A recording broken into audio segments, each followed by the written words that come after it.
நம்ம பார்த்தீங்கன்னா, 1 கப் அரிசியில பிரியாணி செய்ய போறோம். அதுவும் வந்து தேங்காய் பால் பிரியாணி செய்ய போறோம். எப்படி செய்யலாம்னு பார்த்தலாம் வாங்க.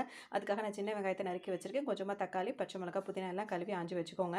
ஒரு பேன்ல கொஞ்சமா எண்ணெய் சேர்த்து தக்காளி, வெங்காயம், பச்சை மிளகாய், புதினா எல்லாத்தையும் போட்டு நல்லா வதக்கிக்கோங்க. இதுக்கு முன்னாடி பட்டை, கிராம்பு பிடிக்கிறவங்க அத போட்டுக்கோங்க. இல்லாட்டி அது தூள் இருக்கும் அத சேர்த்துக்கலாம். இப்போ இது கூடவே உப்பு, இஞ்சி போட்டு சேர்த்துக்கலாம். இந்த டைம்ல மிளகாத்தூள் காரத்துக்கு தகுந்தாப்புல சேர்த்துக்கோங்க. கொஞ்சமா சோம்பு சேர்த்து, தயிர் சேர்த்து நல்லா கிளறிக்கோங்க. இப்போ நம்ம எடுத்து வச்சிருக்க சிக்கன் இதோட சேர்த்துடலாம். இந்த மசாலாவோட நல்ல ஒரு 10 நிமிஷத்துக்கு நல்ல சுருள பெரட்டி விடுங்க. இப்போ பார்த்தீங்கன்னா இந்த மசாலாலாம் நல்லா கரைஞ்சிச்சு. அதாவது தக்காளி வெங்காயம் நல்லா அழிஞ்சிருக்கணும். இந்த டைமில் வந்து பார்த்தீங்கன்னா எடுத்து வச்ச தேங்காய் பாலை நம்ம இதில் சேர்த்துக்கலாம். அவ்வளோதான். இப்போ அதை நல்லா கலந்து விட்டு கொதி வர விட்டுருவோம். நல்லா கொதி வந்துருச்சு. இந்த டைமில் பார்த்தீங்கன்னா நம்ம பிரியாணி அரிசியை கழுவிட்டு அதில் சேர்த்துடலாம். அவ்வளோதாங்க, சூப்பரான வந்து தேங்காய் பால் பிரியாணி ரெடி ஆகிடுச்சு. நம்ம எப்போவுமே வந்து ஒரே மாதிரி செய்யாமல் இந்த மாதிரி செஞ்சு பார்த்தீங்கன்னா உங்களுக்கு அந்த டேஸ்ட் கண்டிப்பாக பிடிக்கும். பிரியாணியை பொறுத்த வரைக்கும் உடனே செஞ்சு உடனே நீங்கள் சாப்பிட்றத விட கொஞ்சம் நேரம் வச்சுட்டு, அதாவது ஒரு 1/2 மணி நேரம் 1 மணி நேரத்துக்கு